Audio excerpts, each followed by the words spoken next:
یقین کیا ہے اور یقین کی کتنے قسمیں ہیں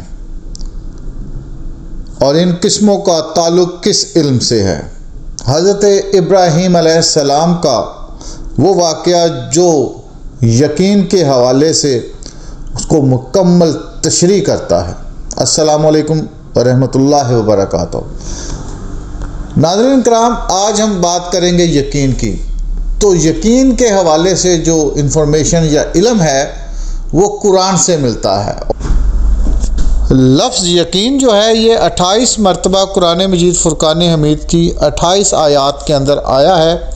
ناظرین، جیسا کہ آپ کے علم میں بھی ہوگا کہ یقین کے 3 درجات ہیں: علم الیقین، عین الیقین، حق الیقین۔ تو یقین کے جو معنی ہیں کسی چیز کا پورا کسی چیز کی جگہ پر بیٹھ جانا یا اتر جانا، اسے یقین کہتے ہیں۔ یقین کا جو معنی ہے وہ کسی بھی چیز کا مطابقت اور موافقت کے اعتبار سے پورا اترنا ہے۔ اس سے مراد یوں لیں جیسے آپ کو پانی کا بچپن سے علم ہوتا ہے اور اس کے بارے میں آپ بغیر تصدیق کیے یہ بتا سکتے ہیں یہ پانی ہے، مگر وہ پانی پینے کے قابل ہے یا نہیں ہے، صاف ہے یا نہیں ہے، اس کا علم نہیں ہوتا، اور اس کے لیے مشاہدے کی ضرورت ہے، تجربات کی ضرورت ہے۔ تو جب ہم اس کو اگلے مشاہدے اور تجربات میں لیتے ہیں کہ یہ پانی پاک ہے، پینے کے قابل ہے یا نہیں ہے، تو وہ عین الیقین ہو جائے گا۔ لیکن پانی کا وجود کیسے آیا، اس میں سائنسی اعتبار سے تو بہت سی گفتگو کی جا رہی ہے، مگر تخلیق کا ایک ہی موجد ہے، وہ اللہ تبارک تعالیٰ ہے اور اسے ہی بہتر علم ہے۔ تو اسے کہیں گے حق الیقین۔ CO2 کا ایک فارمولہ ہے جس میں کاربن ڈائی آکسائڈ اور آکسیجن کا مرکب ہے، لیکن یہ بھی چیزیں گیسز کیسے پیدا ہوئیں؟ سائنس اس پہ تحقیق تو کرتی جا رہی ہے، لیکن وہ جو سٹارٹ تھا دنیا کا وہ کن فیکون ہے، وہ صرف اللہ تبارک تعالیٰ کی ذات ہے۔ تو کسی بھی چیز کے اوپر جہاں پر انسانی سوچ ختم ہو جائے اور قرآن اور احادیث میں وہ چیز ہو اور اس کو من و عین قبول کرنا حق الیقین ہے۔ اس کے حوالے سے ایک اور گفتگو جو قرآن مجید فرقان حمید میں ہوئی ہے کہ فرعون کے دربار میں جب حضرت موسیٰ علیہ السلام پہنچتے ہیں تو فرعون اپنے جادوگروں کے ساتھ ان کے ساتھ مقابلہ کرتا ہے اور وہ مختلف اپنے سانپ میدان میں چھوڑتے ہیں۔ تو حضرت موسیٰ علیہ السلام اللہ کے حکم سے اپنے ہاتھ کے ڈنڈے کو زمین پر جب مارتے ہیں تو وہ ایک بڑا سانپ بن کے ان کو سب کو کھا جاتا ہے۔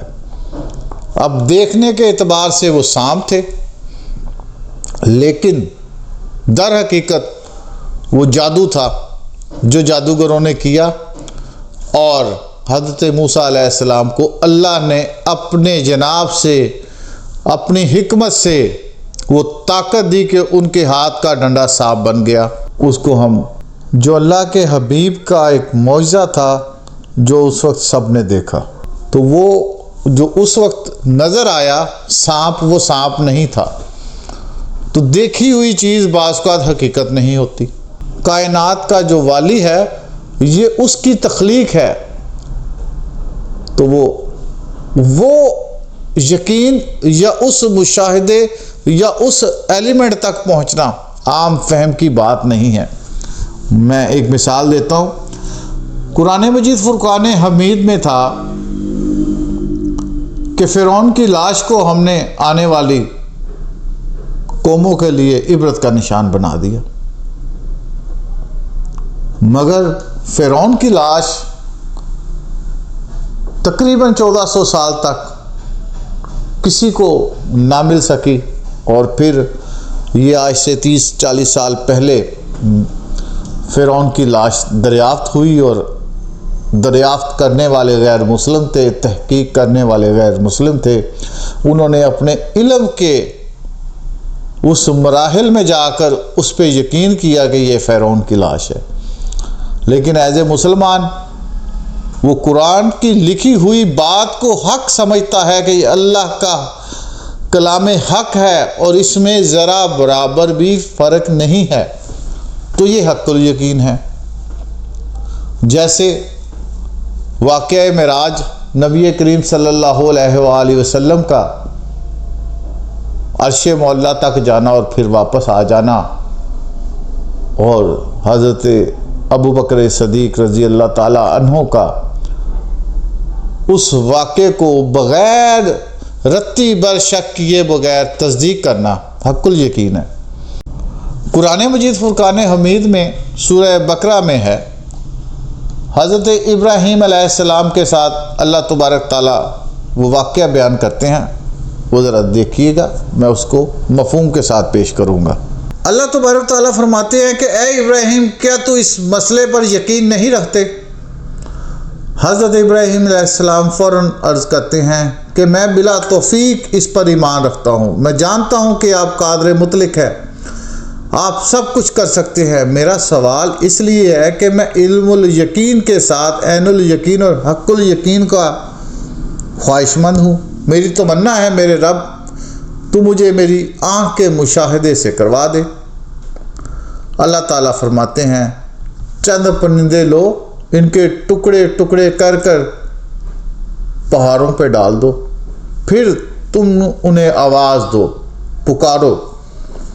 حضرت ابراہیم علیہ السلام نے ایسا ہی کیا، اور جب حضرت ابراہیم علیہ السلام نے ان کو اللہ کے حکم سے آواز دی تو وہ پرندے اپنی اصل شکل میں چاروں پرندے حضرت ابراہیم علیہ السلام کے پاس آ گئے۔ تو حضرت ابراہیم علیہ السلام کا جو مردوں کو زندہ کرنے کا سوال تھا کہ اے میرے مالک تو کیسے کرے گا، تو اللہ نے ان کے سامنے کر دکھایا۔ یہ سورہ بقرہ کے اندر ہے جو میں نے ابھی مفہوم بیان کیا واقعے میں۔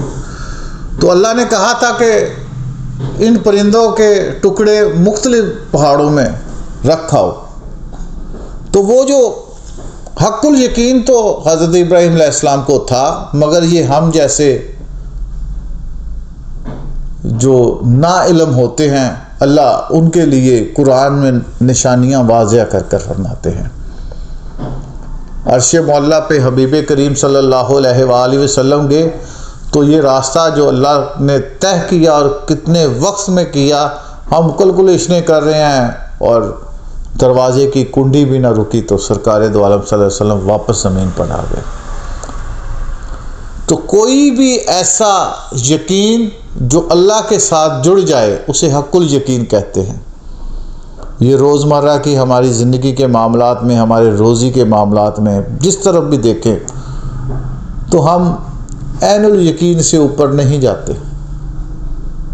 یہاں ہم بڑی محنت کرتے ہیں، بچوں کو پڑھاتے ہیں کہ ایک وہ سٹرگل کرواتے ہیں، جد و جہد کرواتے ہیں کہ یہ اچھی نوکری کی طرف جل جائے گا، لیکن حق الیقین کا ہمیں وہ ہمارے دل میں اب تک پیدا نہیں ہوا احساس کہ جو بھی ہے ہر بہتر کام اللہ ہمارے لیے کرے گا، لیکن پھر وہی معاملہ کہ بندہ رب کے آگے جھکے تو صحیح، رب تبھی اس پہ فضل کرے گا۔ وہ فضل والا پروگرام جو میں نے کیا تھا، اللہ کا فضل کیا ہے، عبادت والا کہ بندے کا اللہ کے ساتھ کیا تعلق ہے۔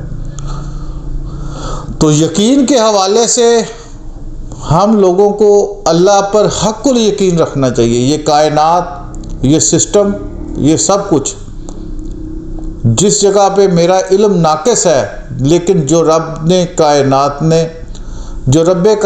نے جو حبیب کریم صلی اللہ علیہ وآلہ وسلم نے احادیث میں کہہ دیا، وہ حق الیقین تک ہمیں ماننا ہوگا کہ وہ سچ ہے، آج نہیں تو صبح سچ ثابت ہو جائے گا۔